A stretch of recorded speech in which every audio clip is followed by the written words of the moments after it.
At the intersection of true crime and real estate, you'll find Crime Estate. I'm Heather. And my name is Elena. As real estate agents and true crime junkies, we view crimes through a different lens. So walk through the door of some of the most notorious true crimes with us and discover how sometimes the scene of the crime has its own story to tell.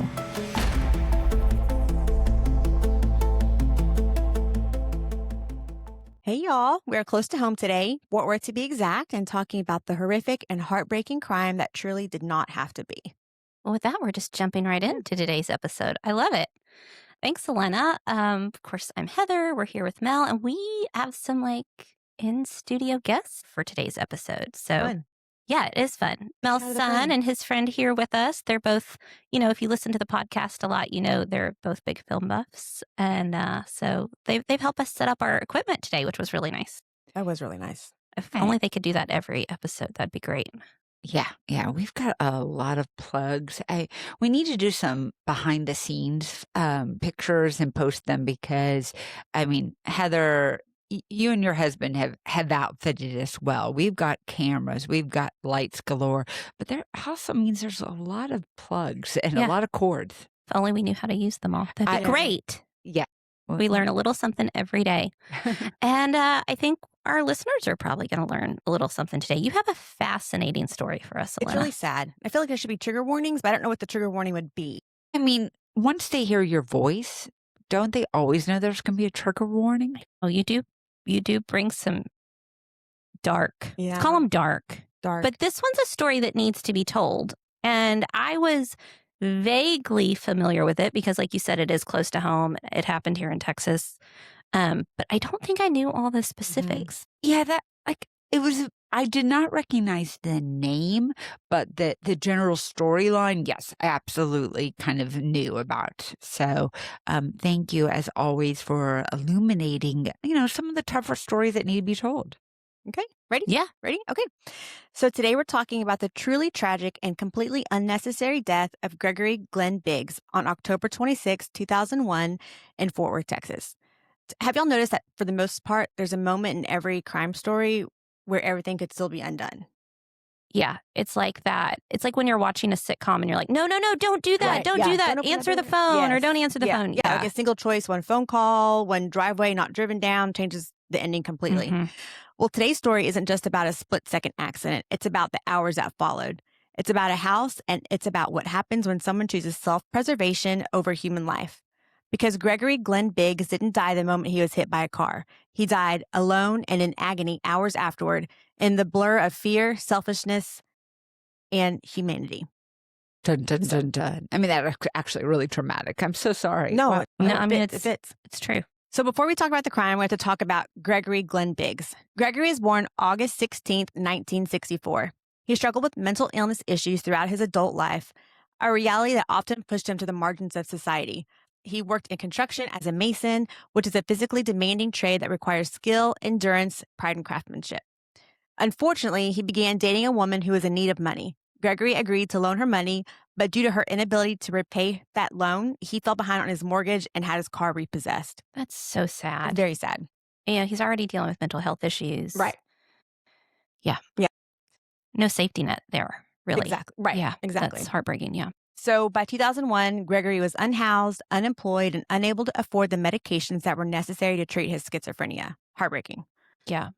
So despite this, though, according to his mother, he was, quote, on an upswing. She said he was getting back to a good life. And perhaps most importantly, Gregory was a father. His son, Brandon Biggs, was just an 18-year-old high school senior when his father was killed. And I think when we were talking about this story, off mic, it's always hard for us when we deal with stories that have teenage boys in them. My mom heart just immediately felt for him losing his dad. And yeah, that's tough. Right. Yeah. We'll come back to him later, but the grace that he shows at the end of the story is remarkable. Wow. Yeah. On the night of October 20th, 2001, Gregory was walking along a highway in southeast Fort Worth. He never made it home. His body wouldn't be discovered until October 27th, 2001 in Cobb Park, when a visitor to the park found his remains. Okay. So we already know that he is going to die. He's going to be found a week later. okay, this is hard. Fort Worth, for those non-Texas residents, is really only an hour west of us here in Dallas. It's kind of the twin sister to Dallas. It's the DFW metro area. It has the, reputation, deservedly, of being a little bit more, where the West begins versus Dallas. But really, this is all our greater metroplex. It's not very far away at all. I've never been to Cobb Park. Have y'all? No. Not that I know of. I'd have to look. You definitely see people in Fort Worth keep to Fort Worth, people in Dallas keep to Dallas. My Never the sister-in-law. two shall meet. Yeah, well, I actually like Fort Worth a lot. I think that there's a lot of really cool areas of Fort Worth. It's just far enough that it's not out, it's outside my everyday area, or it's more of a, we're going, it has great art scene.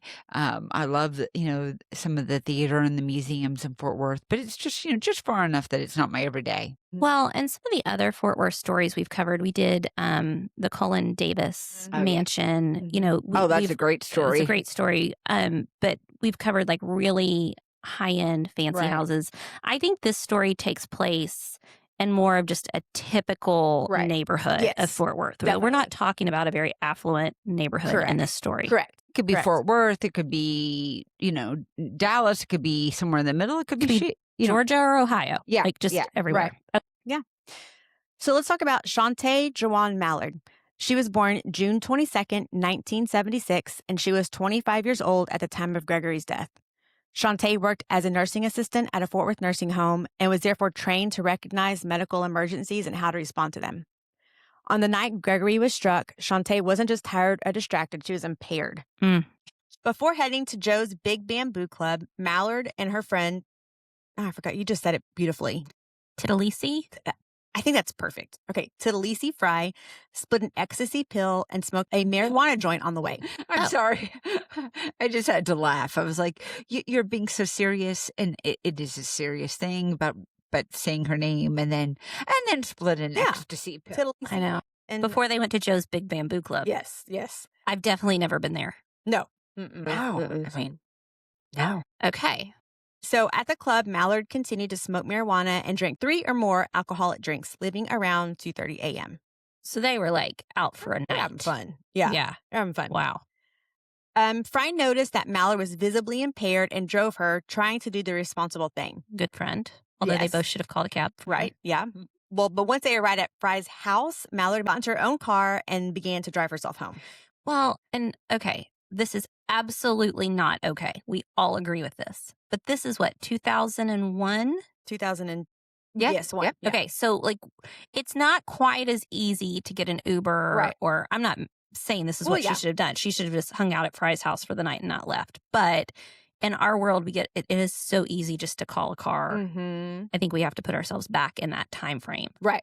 Yeah, absolutely. Yeah, you're absolutely Well, right. That decision, choosing to drive, I have a feeling, set everything else in motion. Yeah. Yeah, Mallard drove her 1997 Chevrolet Cavalier along East Loop 820 toward US 287, where Gregory Biggs was walking alongside the highway. And I don't know why. You asked earlier, and I'm not sure.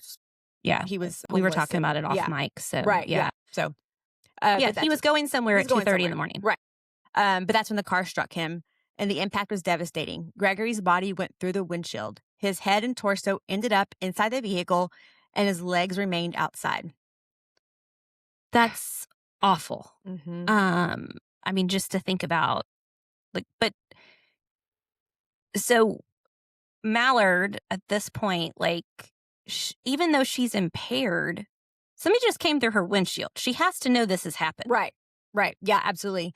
And she did, because after the collision, she didn't stop for help, but she instead drove to an industrial area and tried to dislodge his body from the windshield.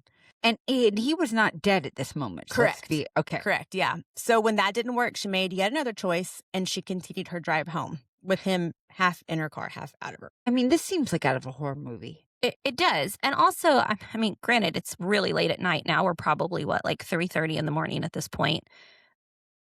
But apparently she didn't pass anybody that saw Right. her driving Right. with a human half in and half out of her car. I'm trying not to laugh, but you're just picturing this. Yeah. it's almost unbelievable. You know what I mean? You're right. Like, it's something out of a horror movie. But, like, every moment that goes by, she's choosing not to help him. Exactly. Presumably, she could have called 911 at any point. Right. Yeah, absolutely.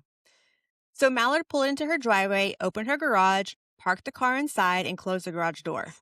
So to understand what happened next, I want to talk a little bit about the house itself. Yeah. Because crimes don't just happen to people, they happen in places. So the garage at 3840 Will Barger Street became the final setting of Gregory Biggs' life. It's on a hidden location. It's not rural. It's a small, single-story post-war home built in the 1950s, typical of a working-class Fort Worth neighborhood of that era. Public appraisal records describe the house as approximately 2 bedrooms and 1 bathroom, just under 1,000 feet, sitting on a lot of about 6,000 square feet. This is a small place. Yeah. There's a narrow driveway and a detached garage close to the street and close to neighboring homes. Nothing remarkable. The house itself was quiet, not affluent, not distressed, just ordinary. And that normalness matters because inside this very normal home, something profoundly abnormal was happening. It is unsettling how easily horror just can blend into normalcy. Yeah.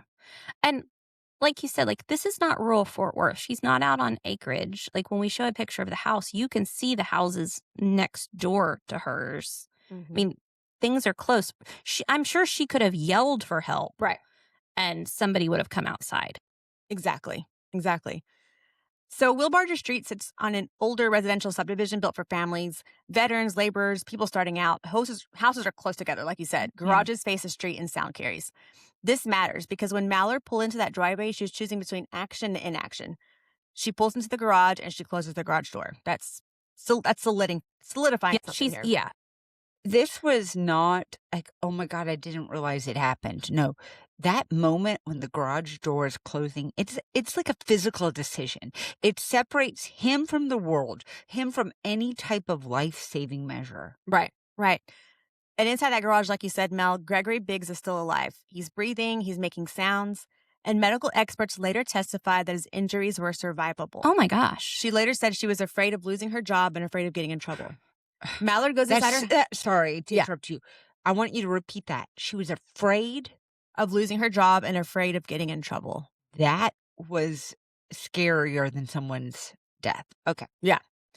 Mallard goes inside her house, and over the next several hours and into the next day, she checks on Gregory. She covers him with a blanket. She attempts to give him pain medication, but she never calls for help. Well, and you said she worked at a nursing home, right? So, like, I'm just walking through this in my head. But presumably he has some cuts. He's come through a windshield. But, like, basic first aid would have, like, you could have stopped the flow of blood. Like, she should have been capable of at least administering basic first aid. Right. Here she's just giving him a blanket. Right. I don't know what she thought that was going to do. I mean, I think she was making the choice to, like, just let him painfully die there. It's sad. So, like, you know, I think oftentimes we talk about how homes and houses are like our shelter, but this was not a shelter at all. Like, this is awful. Yeah. Like we said, phones are nearby, hospitals are open, neighbors were feet away, and yet the house stays quiet. Gregory Biggs dies in that garage because time is allowed to run out. Mallard made many decisions that night. She didn't flee the scene. She didn't leave town. She went home. She entered a familiar space, her kitchen, her living room, her bedroom, while Gregory lay trapped just steps away. That's awful. Yeah. That's awful. And that, I mean, I know we talk about how, like, the scene of the crime, we say has its own story to tell, but this one may be more so than in, like, any case we've covered recently. This was not where the murder or it wasn't where it occurred, but it became. Yeah, it became like part of the story. Yeah. Yeah, and homes are supposed to be places for safety, and that's not what the situation was here for Gregory. In this case, the very things that make a house comforting, privacy, enclosure, routine, became the mechanisms that allowed Gregory Biggs to go unnoticed. Public testimony established that Gregory was alive when the car entered the garage, alive when the door closed, and alive while the night passed. Well, and I mean, obviously the garage didn't kill Gregory, but it hid him. It kept him from other people seeing him, it really, like, removed any last chance he had of survival because it blocked him from the view of the outside world. Right. And that's the moral crux of the case. The crime wasn't violence. It was like, I don't know, isolation. It was truly a choice, a cognizant awareness of Shantae that the isolation of Gregory would free her from the burden of what she had actually done. Right. Exactly, Mel. Because if this had happened on the street, if she had stopped, called out, opened that moment to the world, Gregory would have lived. But instead, the house absorbed the consequences. And like so many crime estate stories, the address became inseparable from the act. Gregory Biggs did not die instantly. He died because he was denied medical care. After Gregory died, she finally did call for help, but not medical help. She called for help to cover it up. So let's talk about the people who became part of this tragedy shortly after it happened. 2 men were drawn into the cover-up and ultimately faced the consequences for their involvement. Well, and I think we want to be thoughtful about, like, this is not necessarily about, villainizing everyone that knew Shantae, right? But about sort of understanding how one disastrous choice can, like, just entangle others. It's a very complicated moral aftermath because I'm sure they did want to help. Right. And he's already dead. But, like, one small thing, like, if you just own up to the first thing that happened, the Right. rest of this didn't have to occur. Right. Right? Like, if you had stopped and called for paramedics immediately, yeah, I mean, you probably are going to face some consequences, but not to this extent. Right. And not drawing the people in around you. Right. Yeah. And that's a lesson we try to, like, share with our kids too. Like, Right. one decision, like one choice in your life and other people's lives could be ruined. So the first man tied to the aftermath was Cleet Donnell Jackson. He was someone Shantae knew. The two had been in an on-again, off-again relationship. Authorities initially heard that Shantae had mentioned a man named Vaughn when asked who she was calling after learning Gregory was still alive. Investigators later confirmed that Vaughn was actually Cleet Jackson. Jackson wasn't a passive bystander. He actively helped Shantae after she asked him to come to her house. Once there, he went into the garage and saw Gregory's body lodged in the windshield. He poked the body with a rake to check for signs of life. I mean, that's like out of a movie. You're just like, Yeah. you just can picture that. Right. Ultimately, Jackson did more than observe. He helped remove Biggs' body from the car, wrap it in a blanket, and take it to a park where they abandoned it. For this conduct, he pleaded guilty to tampering with physical evidence and was sentenced to 10 years in prison. It makes me think about the circular nature of having this woman that comes into your life and, like, is responsible for your downfall. Like, very much that's what happened with Gregory Biggs too, right? Oh, right. Oh my God. Just a random chance meeting. And then your life goes sideways. I mean, this whole thing is just another painful part of the story. Someone, by his own account, could have walked away. I mean, he could have walked in there and went, oh, nope, I'm not getting involved in this. It's a stark reminder of how fear and panic can cloud judgment, even when this person isn't the original person who caused harm. I mean, yes, she was impaired. She had had drugs and alcohol and was driving late at night. But he, poor Gregory, like, had been walking in the dark. I mean, it may have been a completely accidental, no one's fault kind of scenario, but then it went down a whole other, trail. Yeah. So the second accomplice was Herbert Tyrone Cleveland, Cleet Jackson's cousin. Cleveland didn't just witness what was going on. He joined in helping dispose of Gregory's body. During that ordeal, they even burned parts of Shantae's damaged car in an attempt to destroy evidence. But like Jackson, Cleveland pleaded guilty to tampering with evidence. For his role, he received a 9-year prison sentence. And I do want to point out, I didn't see this specifically, but she called them after he had already passed. And I feel like there was one account that said they didn't know. They didn't know that he was alive when he entered into the garage. So I wonder if, had they known that would have changed how they would have reacted to the situation. There's no accounts from them specifically. There's an account from the one that she was involved with romantically that he didn't know. But I wonder if that had played into it. Like, would they have not done that had they known that she actively did what she did? I don't know. When somebody asks you to dispose of a body, your answer should just be no. Yeah. Yeah, for sure. For sure. I don't know that I've told my son that explicitly. Maybe I'll have to add that to the things you need to know before you leave the house. As I look at my son and say, do not dispose of a body. No means no. Just say no. Well, and it does sort of make me mad that, like, she pulled other people into this crime with her. Yeah. Mhm. You know, I mean, I don't know I don't know how she was going to handle it by herself, but it just seems wrong that she got other people involved. Yeah, totally. So Mallard wasn't arrested until 4 months later after reportedly bragging and laughing about it at a party. What? I'm sorry. That shifts everything for me. Like the whole emotional tone changes. Like it's almost more like a detachment. Because Mhm. I'm giving her a little bit of benefit of the doubt for being in panic mode. Okay, you're But giving her a this lot is of benefit of I doubt. know. Cruelty. I mean, laughing about it. Like I absolutely can understand the shock in the immediacy. The initial the shock, initial yeah. shock. And you've sort of, I mean, there's some bad criminals out there because if you've gotten away with it, gosh forbid, and not, I'm kind of glad she bragged about it because then she got caught, Mhm. but don't laugh about it. Mhm. Yeah. Yeah. The trial began June 23rd, 2003. What jurors heard was devastating. The Tarrant County Medical Examiner, Dr. Nazim Perwani, testified that Gregory Biggs would have survived if he had been taken to a hospital. She stated that continuing to drive with Gregory lodged in the windshield aggravated his injuries and that critical vascular tearing may have occurred after the initial impact. Further expert testimony confirmed the collision itself did not cause injuries that would have inevitably killed him. Dr. Ray Swinton, I think that's how you say his name, right? Is that how y'all would say I'm it? sure somebody will tell us if we're wrong. Yeah.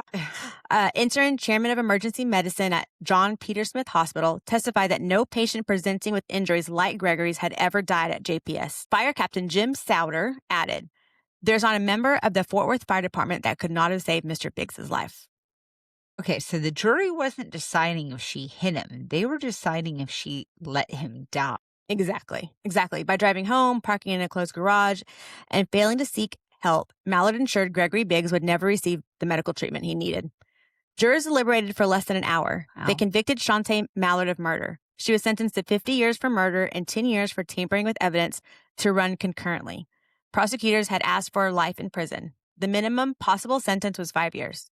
Mallard is currently incarcerated at the Murray Unit in Gatesville and will be eligible for parole in 2027. Which is like And- in a half a second. Yeah. Yeah. Wow. I was surprised about that. Yeah. I don't know. What do you think?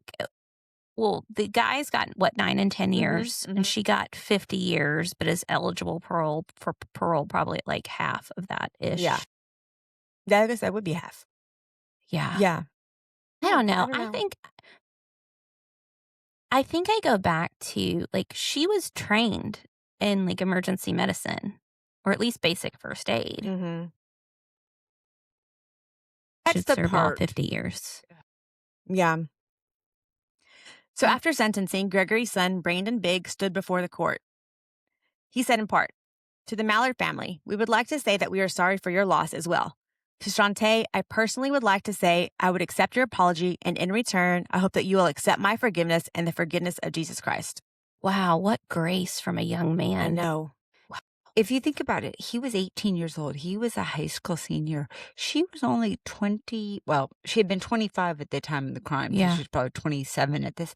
She's not that much older than he Mhm. was. Yeah. Yeah. So this case isn't about just one bad moment. It's about a series of decisions, each one Mhm. prioritizing fear over compassion. One decision didn't just end a life, it reshaped families, defined a home, and followed everyone involved forever. Yeah. Gregory Biggs might still be alive today if someone had made a different choice, just one. And that's the most unsettling truth of all. Yeah. No, you're right. I'm glad you brought us this story though. Like I feel like doing his life justice and really like honoring the grace his son gave was important. That's very impressive. Mm-hmm. My Yeah. mom heart is proud of him. Yeah, I heard another podcast that he went to theology school. Oh, he's- wow. Yeah, I didn't look him up. I don't know where he's at now in life, but Good for him. yeah. I love that. I hope the Mhm. best. Well, what happened to the house? So like I mentioned before, it was purchased by Shantae in 1995. Okay. It had one owner before her, and according to So tax she, rolls, sorry, Mhm. so she had purchased it when she was young. yeah, so yeah, I guess probably like early 18 or 20s, 19. early, Yeah, yeah, or yeah, Early yeah. 20s, Yeah. yeah. Yeah, so she purchased it in 1995. It had one owner before her, and according to tax rolls, it looked like it was foreclosed on by that first owner, and Shantae was able to purchase it for $28,000. Shortly there we after go. her trial and sentencing, Shantae's mother and father were granted power of attorney of all real property transactions and sold the home off market. Okay. Yeah. That's interesting. But yeah, if she was able to purchase it out of foreclosure at a steal of a deal, I mean, $28,000 even, and 95. Even in the yeah, that was 90s, this actually, if you think about it, this was probably an amazing opportunity for her. You know, she bought very cheaply. She was in her early 20s. You know, and it may not be like this up and coming neighborhood, but it was probably a great opportunity to make some money on real estate, live in it for 5 to 10 years, Well, and I'm sure, move on, upwardly mobile opportunity. Elena, you tell your clients this. Like, we've run into a lot of people of that age, like early to mid 20s, want to move straight into their parents' house, right? They don't want to do the crappy apartment. They don't want to do the house that needs some work and some love, but that really is where most people start. That's how you build some equity, and then I mean, this was probably a great opportunity. Yeah. Live in it for a few years.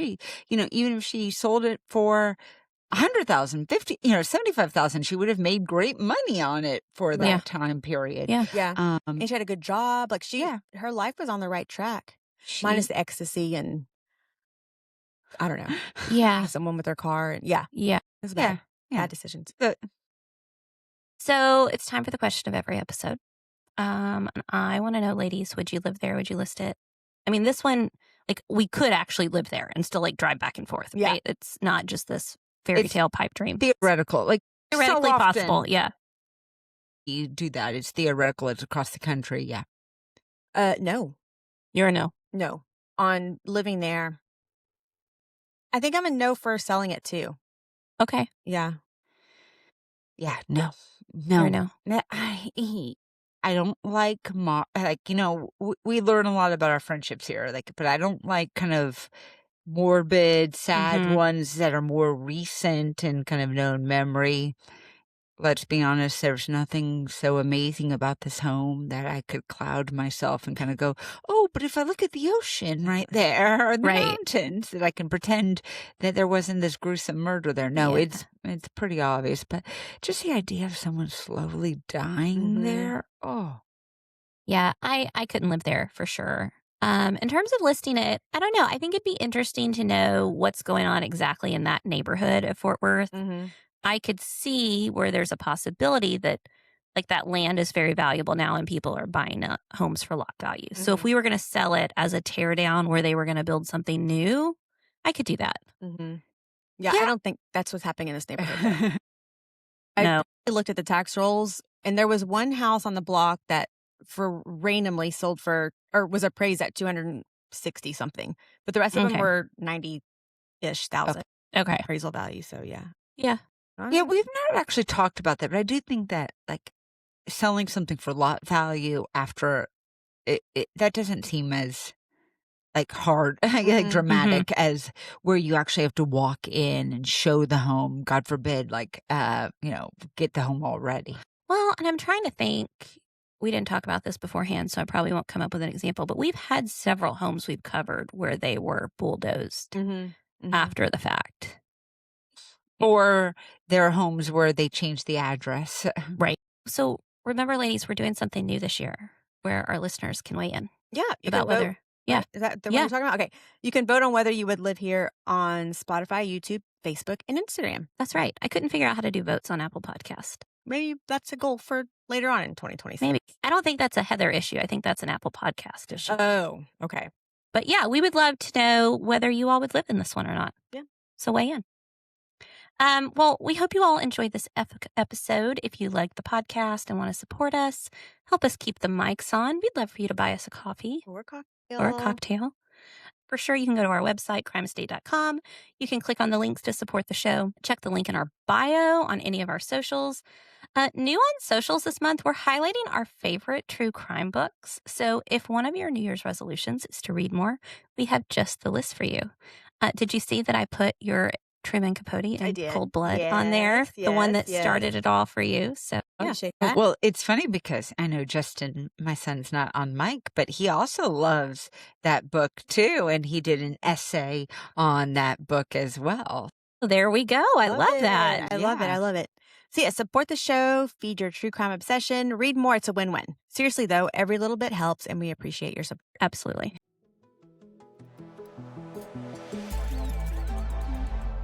Hey, y'all. Thanks for listening and being a part of our Crime Estate family. If you're curious about today's featured crime estate, you can find additional photos and details from today's episode online at crimeestate.com or on Facebook and Instagram by following at Crime Estate Podcast. Have a crime estate we should cover? Let us know. Shoot us an email at crimeestatepodcast@gmail.com. Until next week.